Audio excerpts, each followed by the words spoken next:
وہ اپنے آپ کو صرف ایک صوبے تک لے آئے. ان کا خیال تھا کہ اگر ہم پنجاب میں اچھی سیٹیں لے لیں گے، ہم فیڈرل میں بھی اچھی سیٹیں لے لیں گے، ہمارا وزیر اعظم بھی بن جائے گا اور ہمارا وزیر اعظم بھی بن جائے گا، جو کہ بنتے رہے.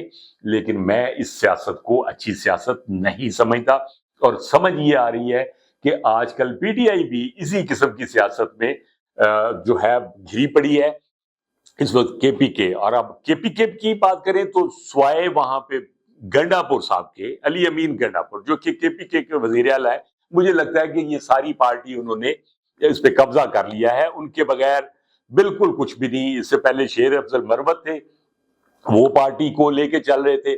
اور یہ ایسا کیوں ہوتا ہے، یہ میرا ایک کوشچن ہے، بہت بڑا کوشچن مارک ہے، کہ پی ٹی آئی کو ایک وقت میں کوئی ایک دو لیڈر آؤٹ سپوکن چاہیے جو کسی بھی طور پہ کسی کی بھی عزت جو ہے وہ اچھال دیں یا کسی کے متعلق جو مرضی بات کر دیں.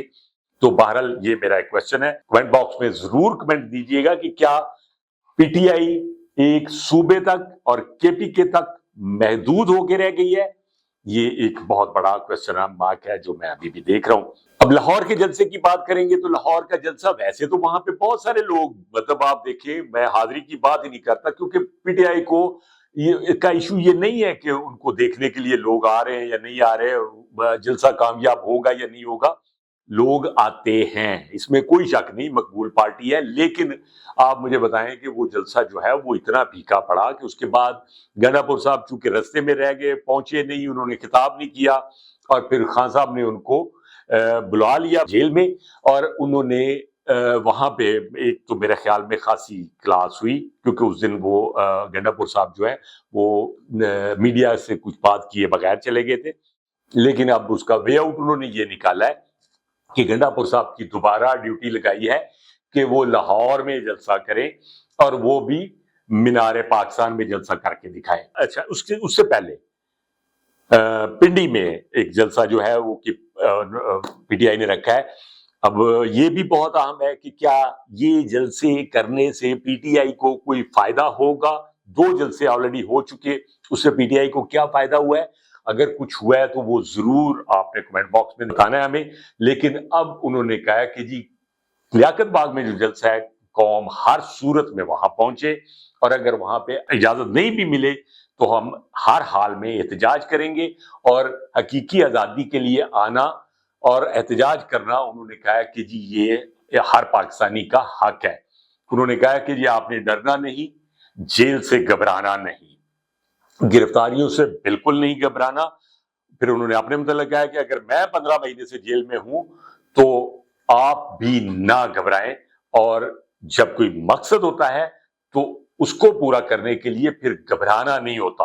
بہرحال یہ بہت اہم بات ہے کہ پارٹی نے پہلے بھی جیل برو تحریک کا اعلان کیا تھا، لیکن اس کا رسپانس نہیں آیا تھا اور یہ فلاپ ہو گئی تھی.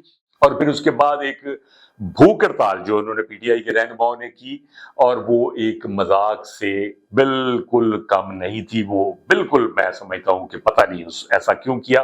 خان صاحب نے کہا کہ جمعہ کو وکلا جو ہیں وہ سپریم کورٹ کے سامنے احتجاج کریں، ہفتے کو پنڈی میں جو جلسہ ہے اس کے لیے ہے، اور اس سے اگلے دن انہوں نے کہا کہ جی کراچی میں بھی احتجاج ہوگا.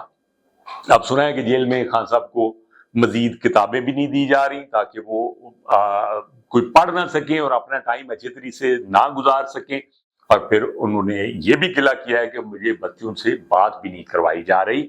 تو اس طرح بہت ساری باتیں ہیں جو خان صاحب نے ہر روز ان کو، جو چونکہ کیس لگا ہوتا ہے تو ان کے جو بھی ان سے ملتے ہیں وہ باہر آ کے کوئی نہ کوئی ایک پریس کانفرنس ضرور کرتے ہیں، میڈیا کو ضرور بتاتے ہیں کہ آج کیا کہا گیا.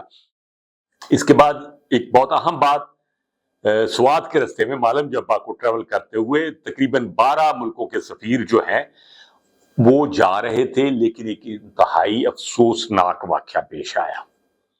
وہاں پہ ایک مائن جو ہے اس کا ایک ایکسپلوزیو مائن تھی، مائن کا ایک دھماکہ ہوا جس میں ایک پولیس اہلکار جاں بحق بھی ہوئے، میں انہیں شہید کہوں گا، اور چند زخمی بھی ہوئے.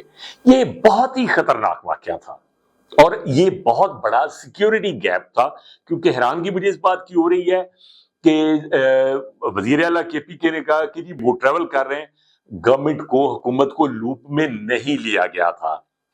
اب یہ بڑی حیران کن بات ہے، ایسا کیسے ممکن ہو سکتا ہے کہ حکومت کو، کے پی کے کی حکومت کو لوپ میں نہ لیا گیا ہو اور 12 سفیر جو ہے وہ لے کے چلے گئے ہو۔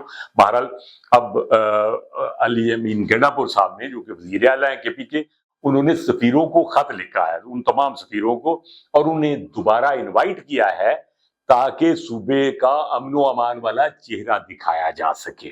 تو یہ بڑی حیران کن بات دوسری ہے کہ اس کا مطلب یہ ہے کہ ہمیں ان کو دوبارہ انوائٹ کر کے کوئی اور چہرہ دکھانا ہے۔ کہ پی کے کا جو چہرہ ہے وہ بیسیکلی، تو اگر ہم پہلی دفعہ انوائٹ کر سکے تو اصول یہی تھا کہ اس وقت ہمیں پوری لوپ میں لے کے کوآرڈینیشن سے یہ کرنا چاہیے تھا۔ 12 ملک اور بڑے اہم ملکوں میں، جس میں رشیا کے جو سفیر ہیں وہ بھی شامل تھے، تو بڑی حیران کن بات ہے۔ بہرحال ایک فیصل آباد میں محترمہ مریم نواز شریف صاحبہ جو وزیر اعلیٰ پنجاب ہیں، انہوں نے ایک خطاب کیا، یوتھ سے ان کا خطاب تھا، لیکن انہوں نے اپنے خطاب میں علی امین گنڈا پور صاحب جو کہ کے پی کے وزیر اعلیٰ ہیں، ایک صوبے کے وزیر اعلیٰ دوسرے صوبے کے وزیر اعلیٰ کے متعلق انہوں نے زبان کھولی اور کہا کہ پنجاب والوں کو دہشت گرد بنانا چاہتے ہیں یہ لوگ۔ مریم صاحبہ نے کہا کہ میں یہ نہیں ہونے دوں گی، پنجاب آ کر قانون توڑا تو منہ توڑ جواب ملے گا، کسی کو غنڈہ گردی نہیں کرنے دیں گے۔ انہوں نے کہا کہ بڑکے مارنا، جلسہ، گراؤ جلاؤ، یہ آسان کام ہے، کیا آپ پاکستان جو ہے وہ گالم گلوچ والا چاہتے ہیں؟ یہ انہوں نے خود سوال پوچھا۔ یہ جب بھی منہ کھولتے ہیں غلاظت ہی نکلتی ہے۔ علی امین لشکر لے کر آئے، کلاشن کوف لہرائی، گاڑی کے شیشے توڑے۔ میرا ذاتی خیال ہے، یہ انہوں نے بیان دیا، میرا ذاتی خیال ہے کہ مریم صاحبہ کو یہ بات نہیں کرنی چاہیے تھی۔ اگر وہ یہ بات نہ کرتی تو زیادہ اچھا ہوتا، کیونکہ یہ ایک صوبہ اور دوسرا صوبہ ہے، اور یہ دونوں صوبے پاکستان کے ہیں، اور دونوں جو ہیں وہ چیف ایگزیکٹو ہیں صوبوں کے، تو ہمیں ایک دوسرے کے پاس آنا جانا ہے۔ وزیر اعظم جو ہیں وہ اگر کے پی کے جائیں گے تو کیا ہوگا، پھر وہ نہیں کریں گے، ظاہر ہے انہیں ریسیو۔ تو یہ ساری چیزیں ایک ایسی طرف لے کے جاتی ہیں ہم لوگوں کو، پاکستان کا یہ کون سا چہرہ دکھا رہے ہیں۔ تو بہترین یہ تھا، میرا یہ بہت فائق مشورہ ہے کہ مریم صاحبہ ڈائریکٹ ایسی باتیں نہ کرتی تو زیادہ اچھا تھا۔ آپ کا اس میں کیا رائے ہے؟ آپ کا کیا خیال ہے؟ یہ آپ نے کمنٹ باکس میں ضرور کہنا ہے، اور آپ اس دعا کے ساتھ کہ اللہ تعالیٰ پاکستان کو ہنستا بستا پھلتا پھولتا رکھے۔ پاکستان زندہ آباد۔